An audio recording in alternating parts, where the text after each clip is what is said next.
ఏమిటిది? శ్రీనిలయం తనఖా పెట్టడమా? ఇంతకు మించి ఏమీ చేయలేకపోయాను సేఠ్జీ. మొత్తం 2 లక్షలకు నా ఇల్లు తనఖా రాశాను. 50,000 ఇస్తే మా చెల్లెమ్మను అత్తవారింటికి పంపిస్తాను. అలాగే బాబు గారు, మీరు అడగడం నే కాదండవునా, కానీ ఈ రుణం ఎప్పుడు చెల్లిస్తాను, ఎలా చెల్లిస్తాను అనేగా మీ అనుమానం. 10 సంవత్సరాలు కావచ్చు, 20 సంవత్సరాలు కావచ్చు, కానీ నా కంఠంలో ప్రాణం ఉండగా నా శ్రీనిలయాన్ని మరొకరి పాలు కారివ్వను. ఈ అవకాశం మాత్రం నాకు ఇవ్వండి. మీకు వడ్డీతో సహా చెల్లిస్తాను. బాబు గారు, ఏమిటి మీరు అనేది? మీ తాతదండ్రుల సహాయంతోనే మేము ఈ స్థితికి వచ్చి ఏ చీకు చింత లేకుండా ఇంతకాలం శ్రీపురంలో బతకగలిగాం. 10 ఏళ్ళు కాదు, 20 ఏళ్ళు మీకు గడువిస్తాను. మీ దగ్గర వడ్డీ మాత్రం పుచ్చుకోను. ఎప్పుడు 2 లక్షలు ఇస్తే అప్పుడే మీ దస్తావేజ్ మీరు తీసుకోవచ్చు.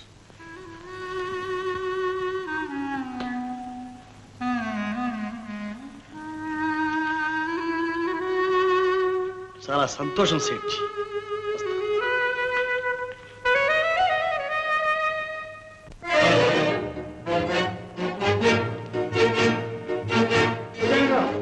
ఓహో, శ్రీపురం రాజా రఘుపతిరావు గారా?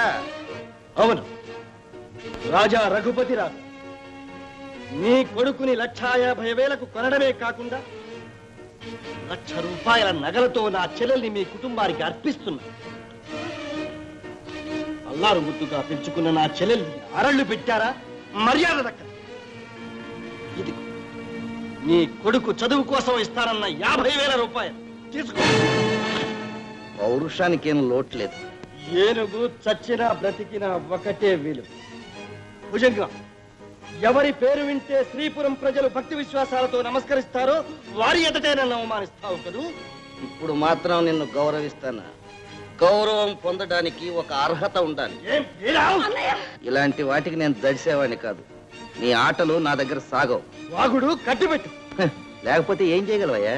తలుచుకుంటే ఏమైనా చేయగలం, కానీ బియ్యమే అడ్డు వచ్చింది. కయ్యం వస్తే కాలు దువ్వే బెబ్బులు ఈ భుజంగం. నీ బుద్ధి నీ పేరే చెబుతోంది. నువ్వు మనిషివి కాదు, విషసర్పాని. అయిందిగా, పగబట్టిన పాము కాటు వేసేదాకా నిద్రపోదని తెలుసుకో రఘుపతి. కూరలు లాగి గరళం పిండే వ్యక్తులు కూడా ఉన్నారని మర్చిపోకు భుజంగం. నీ కూరలు లాగి ఎప్పుడో నీ గరళం పిండేశాను.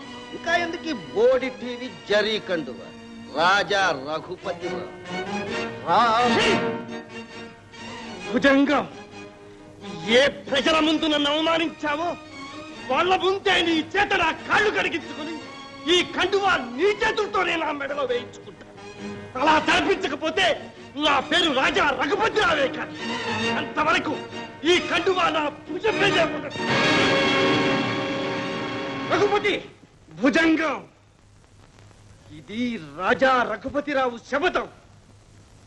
ఈ మాటని గుండెల్లో గుర్తుపెట్టుకో.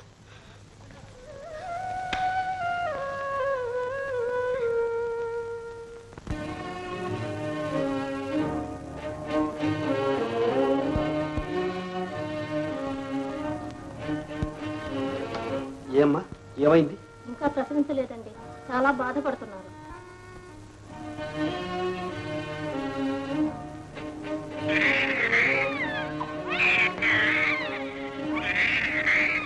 డాక్టర్, ఆడపిల్ల పుట్టింది, కానీ అమ్మగారికి. డాక్టర్, ఏమైంది? మీరు ఒకసారి లోపలికి వెళ్ళి చూడండి.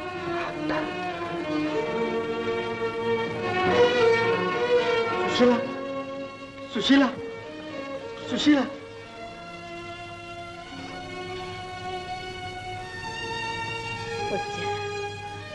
సుశీల, నన్ను అన్యాయం చేస్తావు. సర్వస్వం కోల్పోయి ఇప్పటికే నేను జీవశ్చవాన్నయ్యా.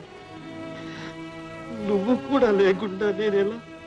ఏనాడు మన పరువు ప్రతిష్టలు శ్రీపురం వీధుల పాలైపోయాయో ఆనాడే నేను చచ్చిపోయాను. సుశీల,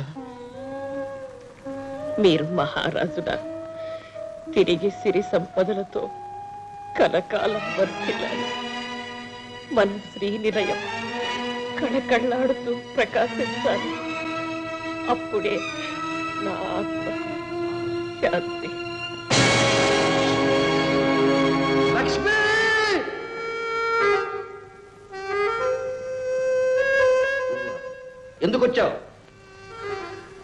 నీకు తెలియదా?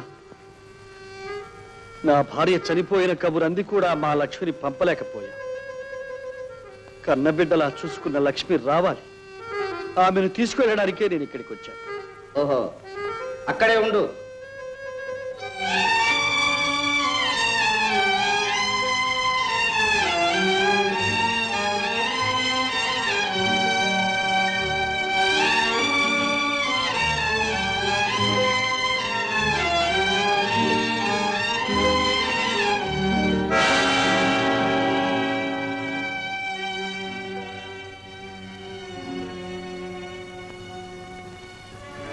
అమ్మా లక్ష్మి, మీ వదిన మనల్ని విడిచిపెట్టి వెళ్ళిపోయిందమ్మా. ఆఖరిసారిగా సుశీల మొహం చూస్తామని శవాన్ని అక్కడే ఉంచి ఆశగా వచ్చాను. అమ్మా, నువ్వు లేనిదే నేను అంత్యక్రియలు చేయలేనమ్మా. లక్ష్మి, రా, వెంటనే బయలుదేరు. నేను మీ ఇంటికి రాను. మీరు వెళ్ళొచ్చు. గారు, మమ్మల్ని అందరినీ వదిలిపెట్టి ఎక్కడికి వెళ్ళారు బాబు గారు?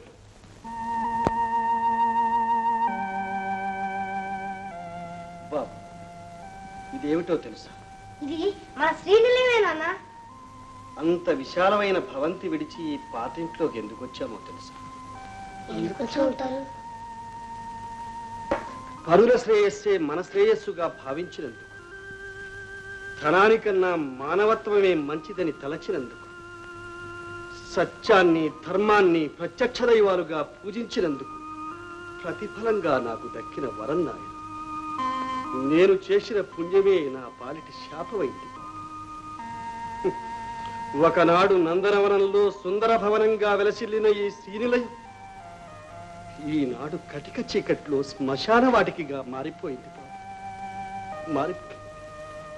కన్న బిడ్డగా భావించి కంటికి రెప్పలా కాపాడుకున్న నా చెల్లెలు, మీ మేనత్త, నీ అమ్మ చనిపోయినప్పుడు చూడ్డానికి రమ్మని నేను స్వయంగా వెళ్ళి కోరితే ఏమందో తెలుసా?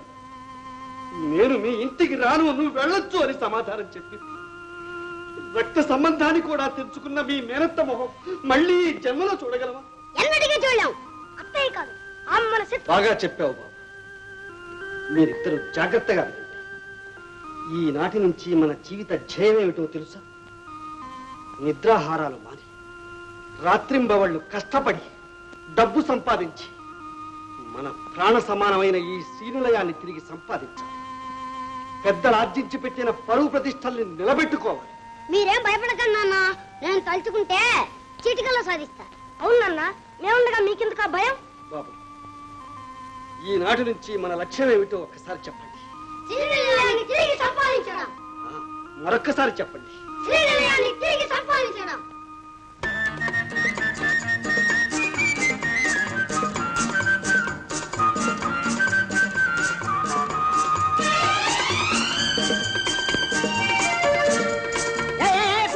ఏంటి నగెత్తుతున్నా? మేము లైసెన్స్ తీసుకున్న కూలోరా. మా కళ్ళల్లో కారం కొట్టి సామాను మోసినవా మారు పగిలిపోద్ది. చదువుకోదా?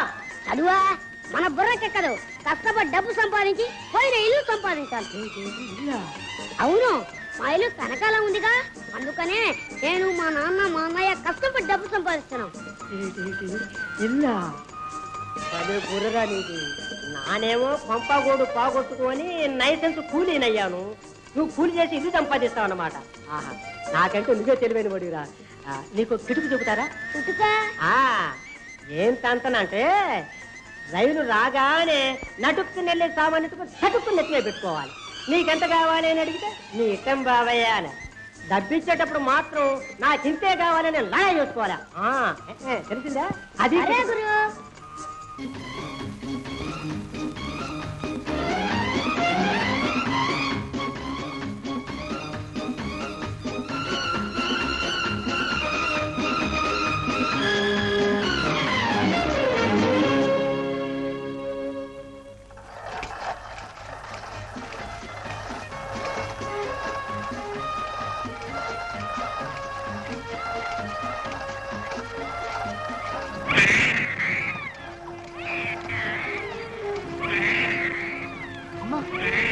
వస్తున్నానమ్మా, వస్తున్నాను. ఏమిటా బాల, ఎక్కడికి వెళ్తున్నావు? ఏం లేదు బాబు, నా బిడ్డ పసిబిడ్డ చెట్టు కింద ఏడుస్తోంది. సమాధానికి వస్తారు బాబు. మీ బిడ్డలను తీసుకొచ్చి ఆడించడానికి కాదయా జీతాలు ఇచ్చి పెట్టుకున్నది. పోయి పని చూడు. ఏడ్ చేసి అదే ఊరుకుంటుంది.